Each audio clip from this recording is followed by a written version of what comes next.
Welcome to All Home Care Matters, the show where we discuss all things home care, with discussions on important age-related matters and topics. Brought to you by Enriched Life Home Care Services, the #1 rated home care provider in Michigan by Top Rated Local.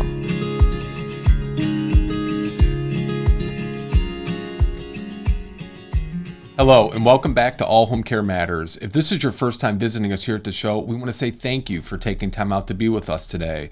We appreciate how valuable everyone's time is, and that's why we try and make each episode here at All Home Care Matters something that will hopefully matter to you.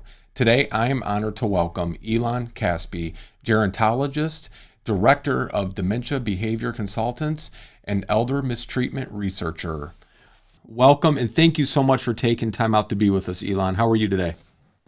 Doing well. I appreciate you giving this stage to raise awareness to this very concerning issue that actually you addressed a couple of years ago with the wonderful panel that I'm going to refer to a little later. So Yes. Thank you for that. Absolutely. And, thank you for, really leading the way. You're also an author of several books. We'll have the links in our show notes. But today we're really talking about, the mistreatment, abuse, exploitation, and everything negative that unfortunately befalls our seniors in society. But what really led you to focus on this issue? So in 2015 and 2016, there was a report that was put out by ProPublica. And in it, they described several dozen of incidents that are very disturbing. That had to do with gross privacy violations and abuse of older adults in nursing homes and assisted living that were then posted by the care staff to social media.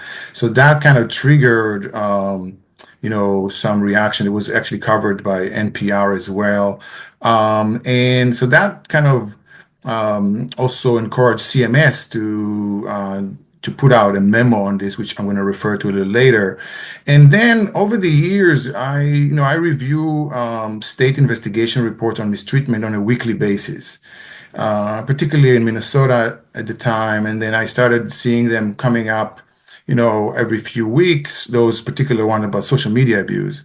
And then over the years, we've also seen isolated media reports kind of popping up from different places. So this is really a relatively new form of elder abuse, given that we know when social media was launched, where the different platforms were launched. So this is kind of how I became aware of this issue. Who are you also? You're also collaborating with others on this? Who are they? Right. So I have wonderful colleagues from Purdue University School of Nursing. It's Marianne Piju Liu and then Weilin She. And Marianne is an associate professor at the School of Nursing there. And Weilin is a wonderful, wonderful doctoral student, but she worked for a number of years in hospice care. And so she brought kind of a lot of ground level understanding of some of the issues. So yeah, I'm working with them on that. That's fantastic. Where, this is a broad issue. You and I have spoken previously offline, I'll say. My passion is really, the ethics surrounding, people living with dementia being exploited for positive or negative purposes on social media. But you're tackling the full frontier, assisted living, nursing homes, the healthcare industry as a whole. What are the sources for your project? So we know that there's only limited, very, very limited data on this issue. There's no centralized tracking of those incidents, to my knowledge. However, about a decade ago, I became aware of what is called Nursing Home Inspect website that was created by ProPublica. And what it does, it draws state investigation reports that were completed from over 15,000 nursing homes across the nation. And it draws it from CMS Care Compare website. It used to be called Nursing Home Compare, now it's called Care Compare. And so, and interestingly, not only they had enhanced search capabilities up to about a year ago, they recently substantially improved their search capabilities. And so now it's very powerful. So almost any issue of concern in nursing homes in America, within a short period of time, you can locate investigation report that were substantiated. It's not a he said, she said. It's substantiated with different forms of abuse, neglect, or any other issue of your interest. So it could be infection control. It could be, when residents, could be their dietary needs or any violation of federal nursing home regulation. You can find investigation reports very quickly, and the point is that you can shed light and improve understanding of some of those issues. That's incredible. So, what is your overall aim or goal of this project? So we,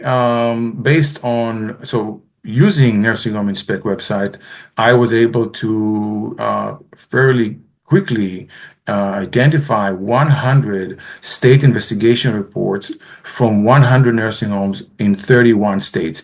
And I should say that this issue also takes place in assisted living sector. Okay, that's a separate. But our project focuses on those 100 investigations. And to your question, the goal number one is to raise awareness. Okay, raise awareness among all stakeholders, among staff, managers, residents, families, policymakers, lawmakers, and then to generate insights for the prevention of these incidents and to kind of encourage policy and legislation to protect older adults and individuals with disabilities. As we're seeing efforts at the federal level to protect children on social media. For example, Senator Blumenthal from Connecticut, I'm in Connecticut. I know he was trying to pass the Kids Online Safety Act. So what are we doing to protect older adults and people with disabilities in nursing homes, in assisted livings, and in the community? Because we know that these incidents also occur in home care and the community. Yeah, no, absolutely. And I know, some of the online giants, I believe it was Instagram, recently released new policy for children. And, before we go on, just to talk about the issue I'm really passionate about that ties into the amazing work you're doing, Eilon. When we released and we were preparing for our episode on the ethics of dementia and social media, we reached out to all the platforms, every single one of them, LinkedIn, Twitter, Meta, which is Facebook and Instagram, Google, which is YouTube. And we just got very blanket answers, and we were and I don't believe TikTok did respond. And I think TikTok did respond to you. So, kudos for that. But it's so simple to add a safeguard in place for the social media side of it. Like every time our producers, we upload an episode to YouTube, when we go to upload your episode, when it's finished in production, we have to check all these boxes. Do kids appear in here? Is there harmful language? Is there, misleading, all these different things? How simple would it be to add the bubble? Does everyone in this video provide their consent to be in the video and be published online to live forever? Why do you think that is? Why do you think there is no attention given to these vulnerable individuals? Well, the highest level is at the society level. So, what value do we attribute to older adults and older adults living with dementia?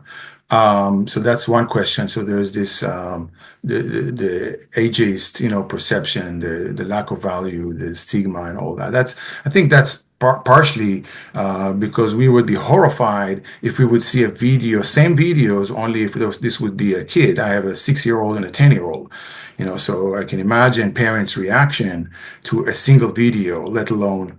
So when I reviewed the different platforms, the major platforms that were found in our project as the ones perpetrators are using to abuse older adults and post it, they have guidelines, they have parent centers, they have, campaigns for educators, for administrators of schools, and not a single word about older adults. When I reached out, it was actually Snapchat. Snapchat. And I spoke with the head of safety of Snapchat. I actually gave them a presentation with dozens of examples of gross privacy violation and abuse on their platform. And their head of safety, Rachel, told me this is deeply disturbing at the end. She said, but not a single word until February 2025 this year about older adults, about nursing homes. And so now they added a few words, but we have to understand that and they're also telling me that we have protections that are broad. So we have broad protection for anybody when it comes to harassment, to bullying, to abuse, exploitation. So they're kind of clumping it together. But they have all those campaigns that they dedicate to children, youth, students, and young adults. But what are they doing for older adults? Particularly. And that's a big question mark. Are they waiting for a New York Times article to expose this? Is that what we're looking at? So, they say an ounce of prevention, right? Right. An ounce of prevention. So, all I was able to get them to do is to add a few words. And even then, they didn't even include nursing home. They just assisted living and medical settings. But what are they actually doing? And so I believe there's a big gap there. But how do we get them to actually do it? And this is just one platform. And then we have to remember that they're very wealthy. Yeah. They keep posting. They have hundreds of millions of users, and they keep reporting every quarter how much money they make. So what about if put a fraction, a tiny, tiny, tiny fraction, to do a campaign for nursing homes, for example, to start with something. But I have not been successful so far. But I have a feeling you will be, Eilon. I have a feeling you will be. Yes. I want to go back to your preliminary review of the 100 investigation reports at a high level. What are the main findings? So number of victims, the percentage with cognitive impairment, social media platforms, those sorts of things. So before I share that, I want to say a couple of things. First of all, this is preliminary. We have many more. We have a series of data elements that we didn't even examine. We're seeking, we're hoping to secure funding to do a much more comprehensive and in-depth analysis. The other thing I want to mention, it's very important for me as someone who started working in the aging field 30 years ago as a nurse in a nursing home, and in general, I believe that the majority of the care staff are good people. They're caring people, same in home care. And they want to provide dignified and safe care for us. I wanted to make sure that I say that because we're going to hear some disturbing things in a minute. But to your question, some of the preliminary things that we're seeing, it's so alarming that we had to actually go out and start reporting this to the public in different ways, media articles and webinars, etc., and conference presentations. So to your question, in those 100 nursing homes, we've identified 152 victims, and this is a very, interesting finding. 85% of the victims have cognitive impairment, and many had dementia. I know dozens had severe cognitive impairment. And this is a conservative estimate because many times the cognitive function is not assessed or not being captured by the state surveyor. So again, it's kind of consistent with, we know that people living with dementia in general are at high level of risk of abuse, neglect, and exploitation. So this is kind of sadly, it's a natural continuation what we're seeing in this project. With regards to the different social media platforms, Snapchat was the first one. Was the most common one. The second one was Facebook, but we've also had with less frequency TikTok, Instagram, and Twitter, or what is now called X, X. And so at the kind of a high level, what we're seeing, and this could be, I should say that abuse and privacy violations and abuse on studies posted on social media could comprise of simple text that violates the privacy. It could be an audio file. It could be a video, and it could be a photo or some combination of these. So we have different mediums in which this is happening. And then, so what we're looking at is while the severity varied, okay, from mild to very severe, many of them, we're talking about gross and abusive privacy violations. And then we're looking at demeaning, humiliating, abusive, and dehumanizing content. So we have three parts. We have the privacy violation when it's done without consent. We have the abuse itself, and then we have the posting. So it's like at least three parts that we're looking at here. And many times they also add a demeaning caption and also those emojis to further humiliate, whether it's crying emojis or laughing emojis or vomiting emojis or all kinds of other things to further make fun of the person. And this is a very vulnerable population. I typically don't like to use the word victims when we talk about people with dementia and vulnerable, but the truth is that there's a lot of vulnerability. And frankly, this is an abuse, and therefore I use the word victims. And so, um, and so, this is kind of at a higher level. So I would like to describe a few concrete examples, if I may. Yes, please. So in Kansas, a nurse aide taunted a woman with severe impaired cognition and dementia. The nurse aide recorded the video taunting the person with a baby doll, kind of teasing the baby doll by running the doll in front of her face, and then the resident was trying to swat it and to bite the doll, and then posting it on social media. In New York, a CNA pulled the wig off a woman with severe cognitive impairment, Alzheimer's disease, and then they took the wig and hit the woman on her head with it. And that's what the video that was posted to social media showed. And then in Oklahoma, there was a photo that the CNA took of a man with severe cognitive impairment and dementia. The photo showed feces up and down the person's legs, and the caption, the humiliating caption on the photo was, "This is how my morning is." And then in capital letters, "shitty," three exclamation points. But for this extra $20 an hour, I get off early, so it's a win-win. Also in Oklahoma, a woman was living with severe cognitive impairment and dementia. Two CNAs taunted her. She asked them that she requested to lie down, and they told her that she could not lie down. So what they did, they held her hands down. All this is captured on video, and gave her what is called the wet willies. And if somebody doesn't know what wet willies is taking your finger and with saliva on it, and then they put it in her ear. Okay. And then in Minnesota, it's a recent case that was substantiated by the Minnesota Department of Health investigation. This is a man with cerebral palsy with moderate impaired cognition. A nurse aide on video was shown aggressively pushing the person into bed, and then removing the person's shoes and throwing them on top of the person's bare chest, and then hitting him in the face with one of the shoes. The resident was heard mumbling, "Ouch," and the nurse aide proceeded to give the person the middle finger. And the last two examples that I'm going to give here, there's many others, there's dozens of others.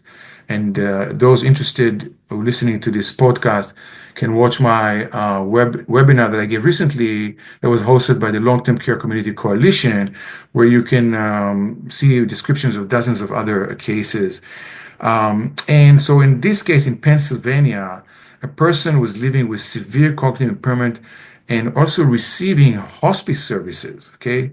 The aide used a kind of a tape to tape the nose of the person to look like a piggy face, and then video recorded the person singing and then posted it to Snapchat. And the last example that I'm going to give, in Oregon, a person was living with dementia and schizophrenia, and the person repeatedly requested to make funeral plans for a deceased relative.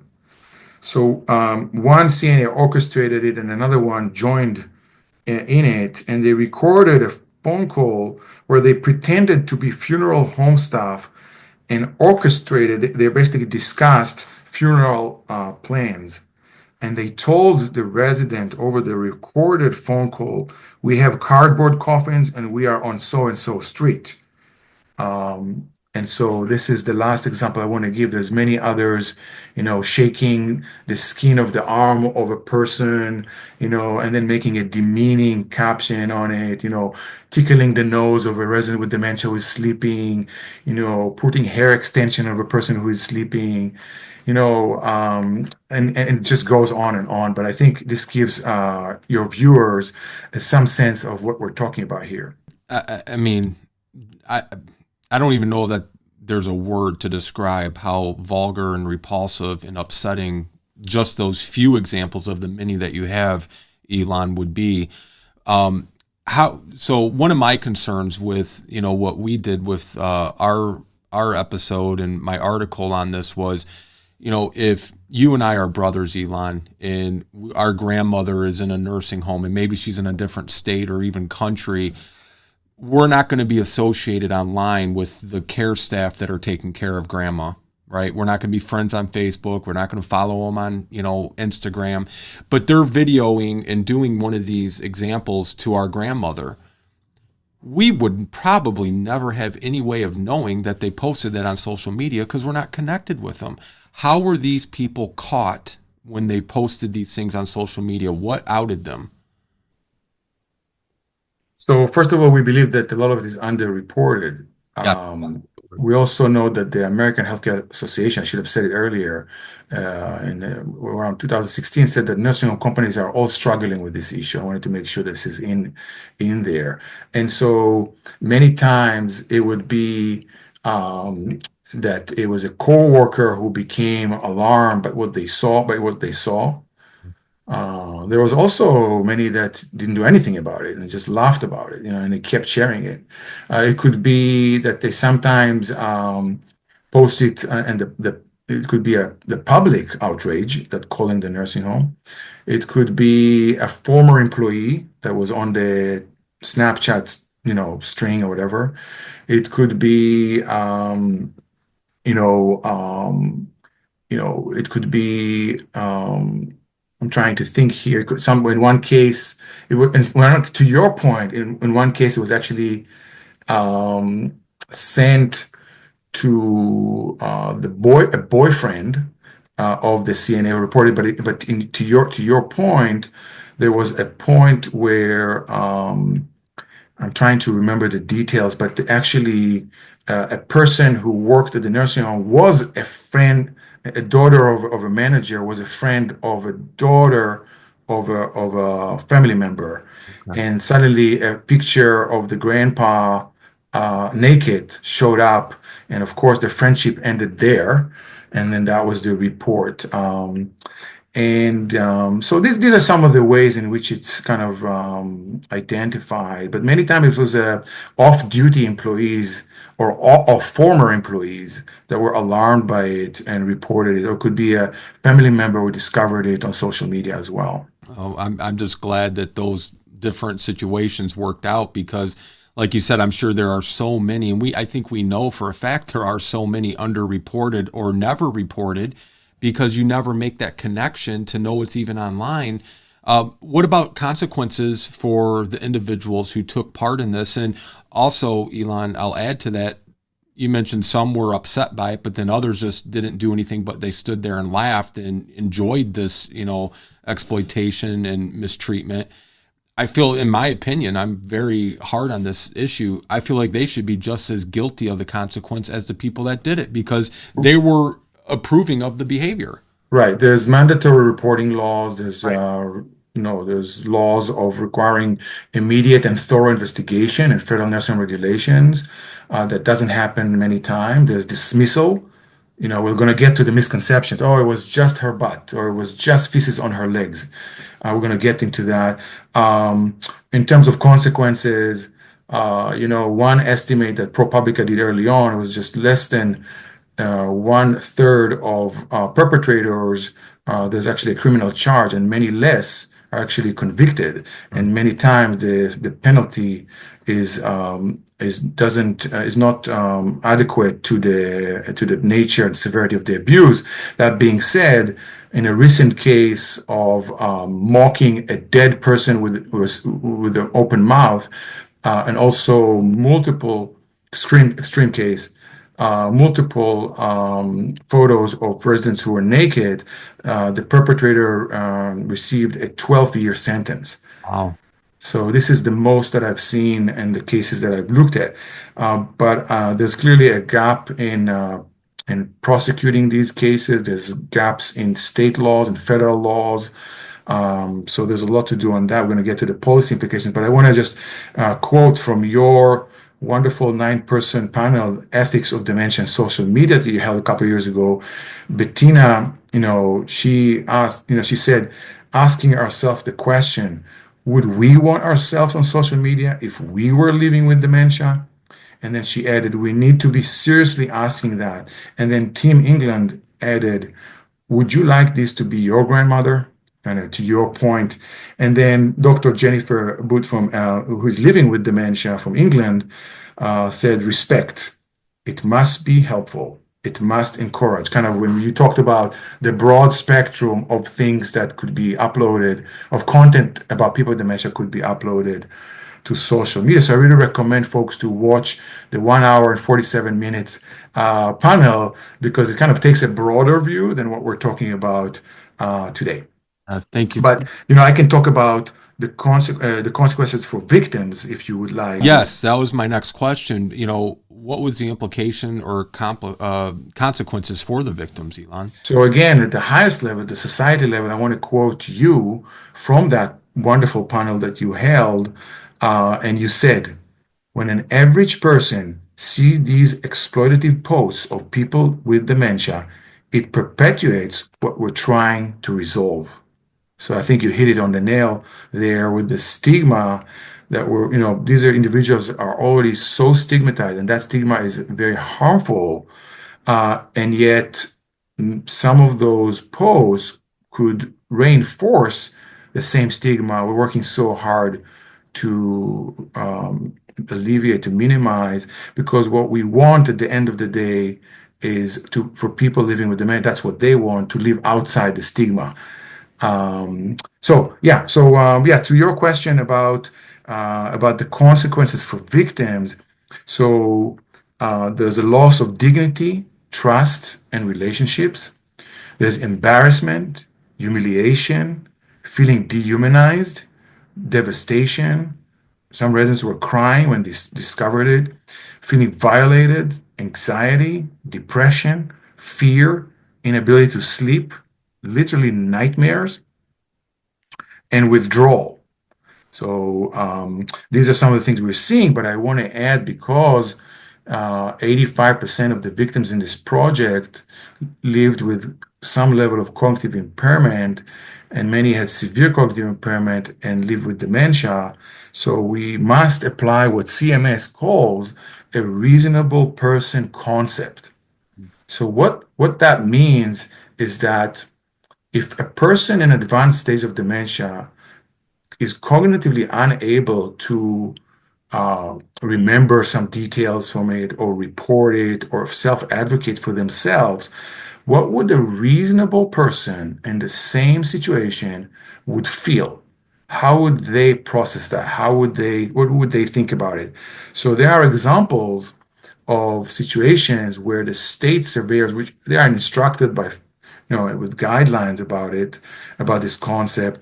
So if they would say, yes, this person was in advanced stage of dementia, they were not able to be interviewed. However, based on the reasonable person concept, that person would suffer, and suffer tremendously psychologically, some of the things I just described. And then you have family members also reporting that they would say, if my mother would have known that this picture was online in a social media, she would be beside herself. She would be devastated. She would be very, very upset. One person who was a victim said, "Why would they want to take a picture of me? It doesn't make any sense. It doesn't make any sense. Why would they want to take a picture of me?" So these are some of the this is a a comprehensive series of consequences that came out from this project. No, it's just devastating to know because with the internet things live forever, and that's it's once you let it out, it's hard to get it back in. Right. So I want to just add something that came up in your panel. It's the generational thing. An older adult could, they grew up in an era that social media didn't exist. So there could be a photo of them, maybe they even agreed to it. Let's just say they agreed, they gave consent to take a photo of them dancing together, okay? But did they give consent to put it out on social media? Now people know that they're living in a secure dementia care. Maybe they don't want that. This is a HIPAA violation. We're going to give examples of that when we get into the misconceptions in a minute.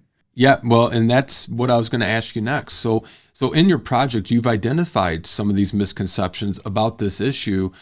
Why don't you walk us through what those misconceptions are? Yes.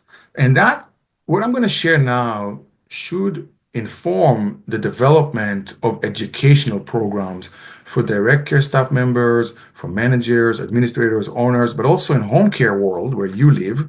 How can we educate home health care agencies about this issue? Because everybody is carrying a phone with a camera on it, right? Yes. And they have this urge. I got to share with my friend this kind of cultural thing where I can't resist. I had to share it, right? I had to share it, but there could be HIPAA violations and worse.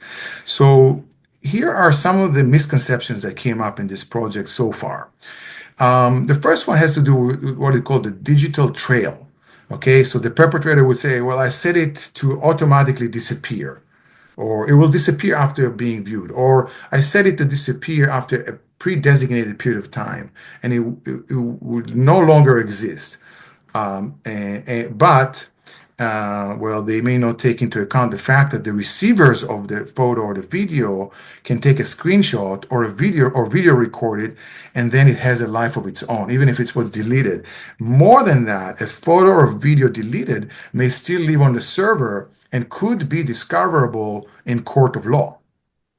And perpetrators, co-workers, friends, family, or the community who may see it become alarmed and report it, which happens oftentimes. Another misconception had to do with it was only a body part, right? It was only a photo of her butt. It was only a picture of feces on his legs, right? So here is a real incident that happened in Ohio. The woman was cognitively intact. The video showed her on the toilet with feces running down her legs. And the caption was demeaning, bruh. Now I'm pissed and ready to F go.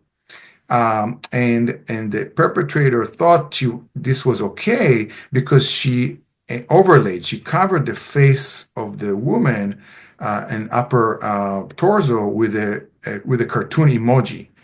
But guess what? The victim's brother identified his sister's rainbow tie-dyed Crocs she was wearing. Wow. Okay. And it doesn't even matter because CMS has clear guidelines in their 2016 memo that, the guide provides guidance to state surveyors that even a body part could be investigated under the possibility of abuse. And we have a link to the CMS 2016 memo In the show. on this podcast. And so the resident, I should add, experienced increased depression and anxiety following the incident, and she did not feel she could trust anyone in the nursing home after the incident and wanted to go home. So that was another misconception. Another misconception has to do with it was only their bedroom or only their furniture. Well, no. CMS very clearly talks about bedroom and furnishing. This is a violation of right for privacy.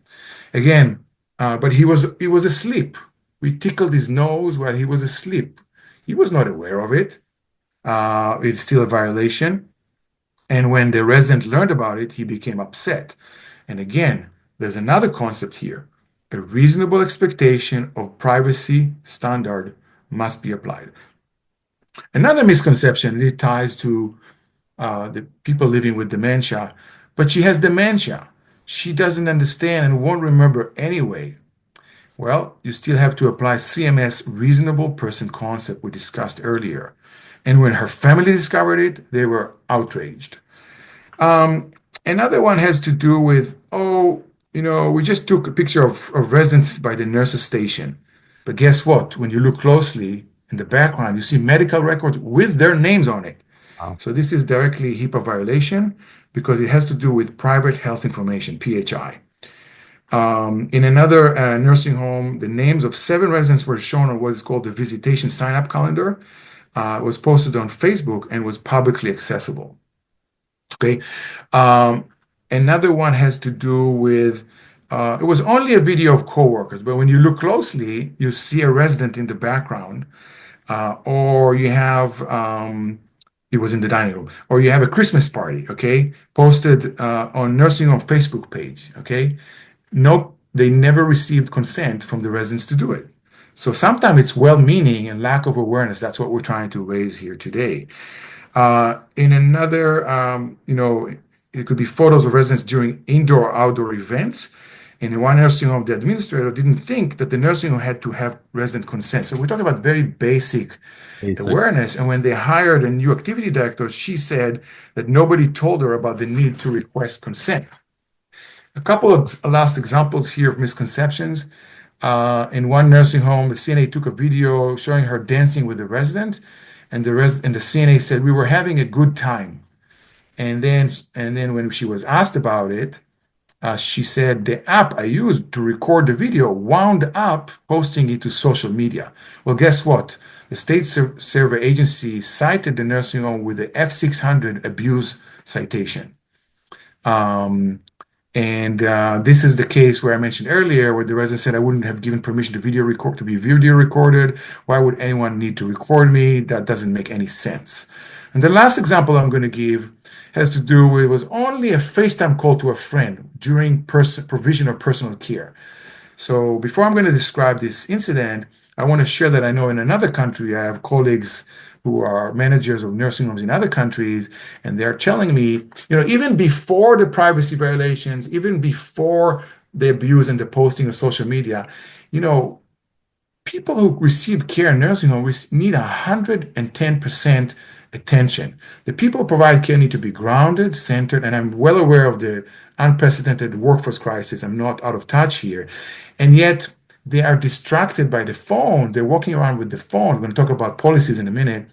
And so I'm aware of one incident where an older adult broke their hip because the staff member was distracted by the phone. They were not paying attention to physically support the individual. So this is a conversation that is much broader than even privacy violation. And also, how would I feel if I would be an older adult and somebody would pull a phone in the middle of changing me or providing me a shower? Just pulling the phone out could be very intimidating to begin with. So the last incident I want to give an example illustrating another misconception is it was only a FaceTime call. So you have a person living with severe cognitive impairment. The CNA made a FaceTime call to a friend during work, big no-no.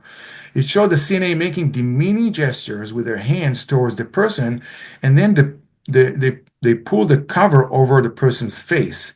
The friend recorded the call and texted it to the administrator. The CNA was terminated. That was the last example I wanted to give of misconceptions. That's horrific, Eilon. I want to talk about practicality. What do you see as some of the practical implications of your project, and what are some that you're hoping for that you may not have seen yet? Right. So number one, and the practical implication, we're going to talk about policy implication and legislation in a minute, but number one is, I know it's a phrase that's being overused, hiring the right people. When you have such a terrible workforce crisis that was known prior to the pandemic and worse during the pandemic, so how do you screen to hire the right people? There's a story, actually, one enlightened person enlightened nursing home in this country, we actually had a person with early stage Alzheimer's disease on the hiring committee.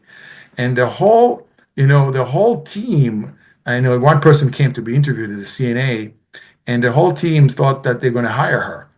And then they asked the person with early stage Alzheimer's, what do you think? And she said all the right things, but I sensed that something was off.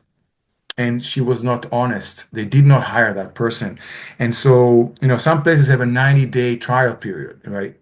And trust me, within a week, you will know, and the residents will tell you also. And so hiring the right people, then raising awareness through education. And education is comprised of three things: orientation training prior to first step in the care home, then in-service training every month on a pressing topic such as this. So I'm asking myself, out of over 15,000 nursing homes in America, how many of them actually intentionally do a training that is exclusively dedicated to this issue, not just mentioning it by the way as part of the abuse training in one word or so. There got to be zero tolerance policy that needs to be strictly implemented. And that means that before you're being hired, you need to know clear consequences. You're risking your job if you're going to take, not just post it, if you take it without authority. Okay. It has to be very clear. And then you might lose your job. You might be reported to the licensing board, whether it's a nurse aide registry for abuse. So you won't be hired, hopefully, from across the street and start doing the same thing in another care home. And also reporting to the board of nursing if it's a nurse. And then criminal charges and jail time. It has to be very clear. Yeah. And then educate residents and families about their rights. And what they need to be aware of. Employees needs to, with regards to internal policies and procedures, employees needs to sign attestation form that indicating that they read and understood what the social media and mobile use policy means. And there got to be immediate and thorough investigations of any suspected hint of this happening.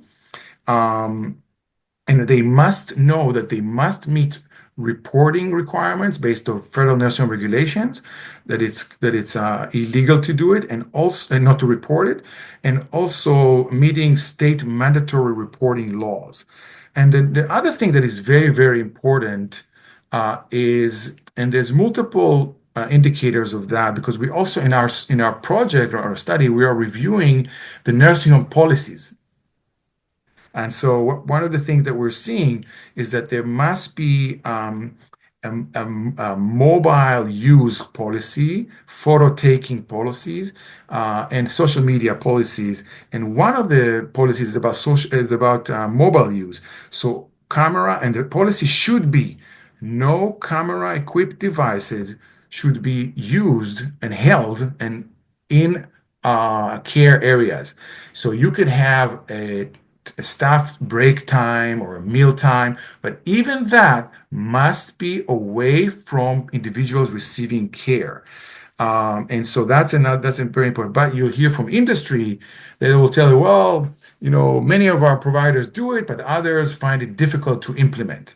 Right. And I would say, this, we need to be mindful that employees also have rights, okay? There's labor laws, there's, the right to express yourself, the right to organize, the right to network, the right to complain about your care home, So we have to balance policies with that, but we can't allow,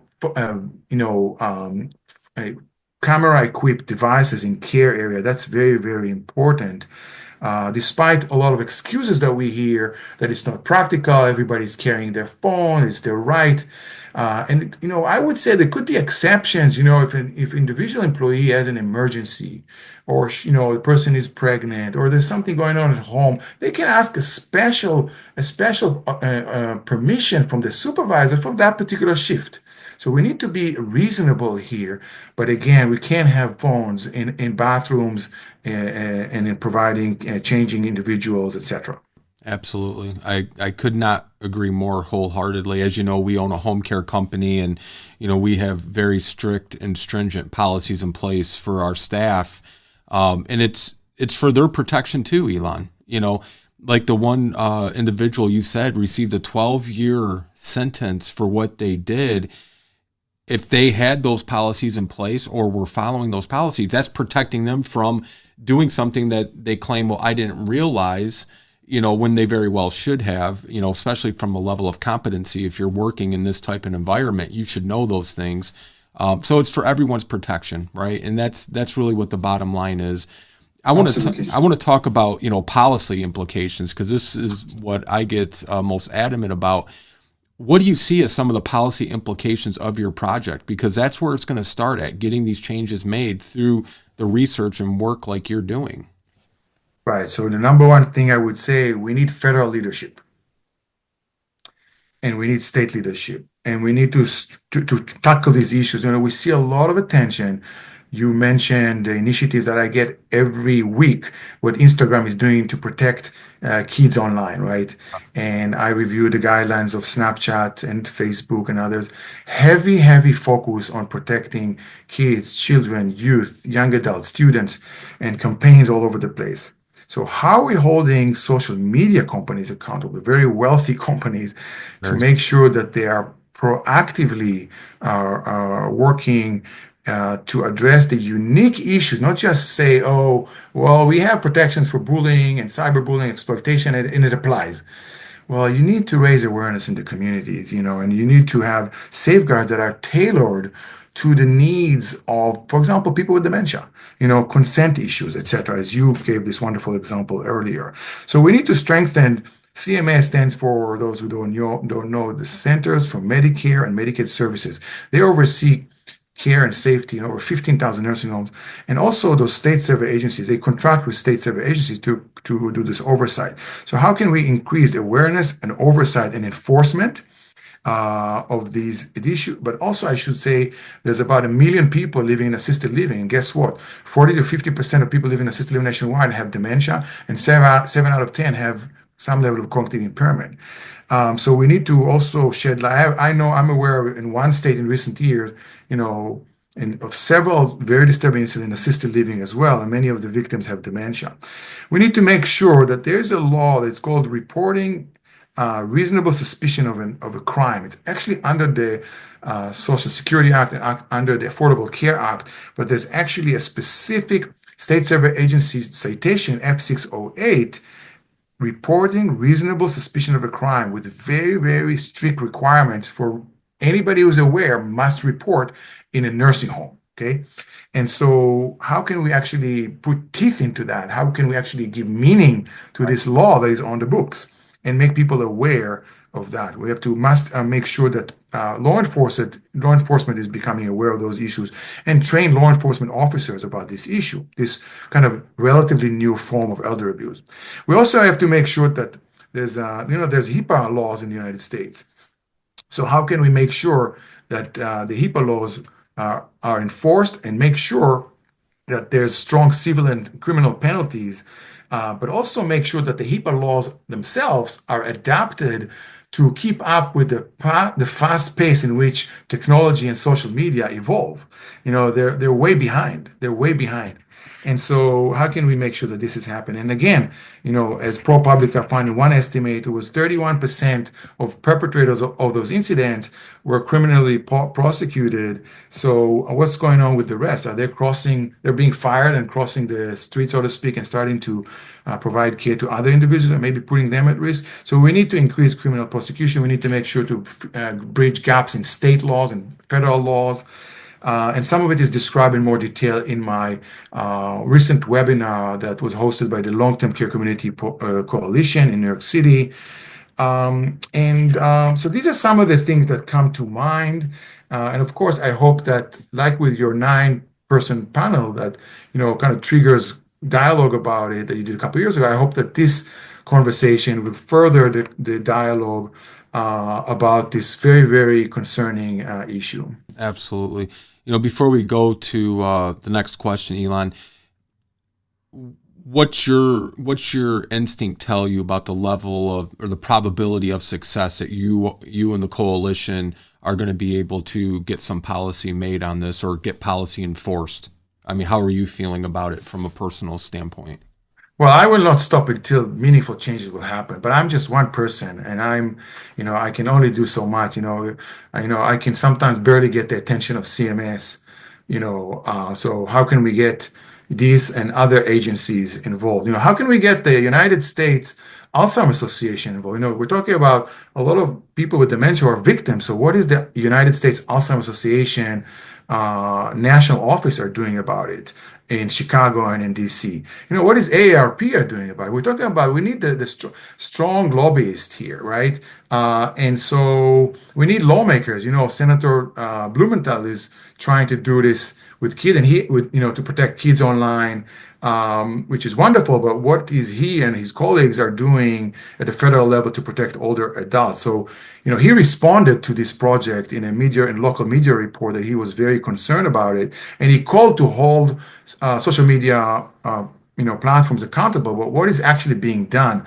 And I'm not aware of a meaningful initiative that is taking place on this. So again, we need federal leadership, and we talked about coalition.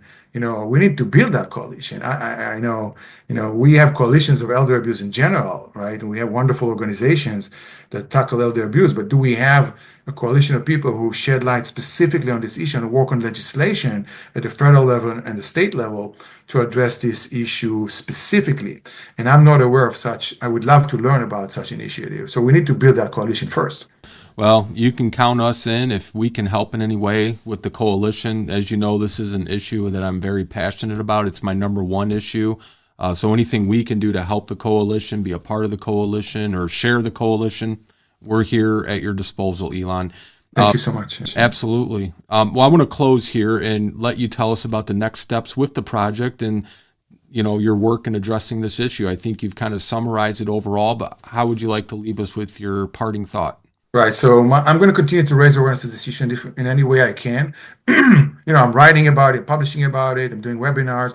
I'm going to give actually a presentation on this issue, a 90-minute presentation in a nursing home in Israel next month in person. Because guess what? This is happening in Canada and Australia. In Europe, this is an international issue with social media all over the place, and this cultural thing of everybody with the phone, they have to share, they have this urge to share, but are they aware of the risks? So I'm going to continue to do that. And my colleagues from Purdue University School of Nursing, we have a comprehensive data set that we want to examine in depth. But in order to do that, we need funding. So we're trying to secure funding, but there's no guarantee that we'll be able to do that. And we have a series of data element that we haven't even looked at, and to shed light on this issue. I'm trying to encourage Snapchat to strengthen their safeguards, but I haven't been, I have very limited success with that.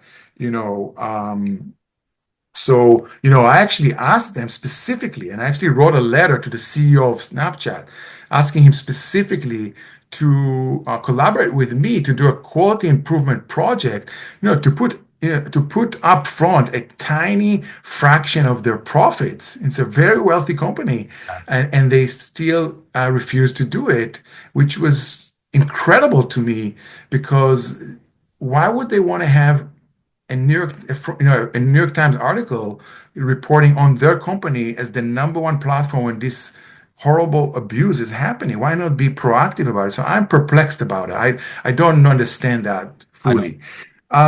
So again, we need to encourage and urge. We need the federal leadership to encourage holding companies accountable, and we need policymakers and lawmakers to collaborate with us and pass similar laws like the Kids Online Safety Act that I mentioned, that Senator Blumenthal is working on. So in any way we can raise awareness to this, and we can build that coalition, and then put pressure, raise awareness among providers. What I'm also trying to encourage trade associations, whether it's the Argentum, that is the Association for the Assisted Living nationwide, and we have the American Healthcare Association. They have some mention on it in their safety training kit, but what are they actually? So if somebody would ask, how many nursing homes in America and how many assisted living in America provide a comprehensive education about that? I don't know the answer to that, but I hope they're doing meaningful action on this end. So these are some of the things that we're working on. But again, we need funding. And so far, we don't have the funding to examine the remainder of the data elements of this study, which would be the first study in the United States on this issue. Wow, that's incredible. Eilon, where would you like people to go that either want to get involved, want to support your work, make a donation? Where do you want to direct people? We're going to have a lot of links and information in the show notes, but I want to get it up on the screen, and I want people that are not watching but listening to also hear you say it. Where do you want people to go to help support your work? Thank you. Thank you. I appreciate that. So it would be my email. It would be my name, which is EilonCaspi as Paul I, and then @gmail.com. So if they can reach out to me, we can take it from there. I'd love to connect with folks who are concerned about this issue and build that coalition and raise awareness of this issue. So I really appreciate you kind of building the bridge for continued dialogue here. Absolutely. Well, we appreciate you, Eilon. I appreciate your friendship, support, and the incredible, much needed work that you have dedicated yourself to. I will say, though, I'm a little disappointed you did not invite us to go to Israel with you, because we could have filmed you giving your presentation and got to go to Israel. Guess what? You're invited. All right. I only wish I could go. But maybe next year I absolutely will take you up on that. It's really in a different language, so I don't know how much it's going to be. That's okay, but I'll just be happy to be there. But all right, Eilon Caspi, gerontologist, director of dementia behavior consultant, and elder mistreatment researcher. Always a pleasure to see you, my friend. Thank you so much for joining us.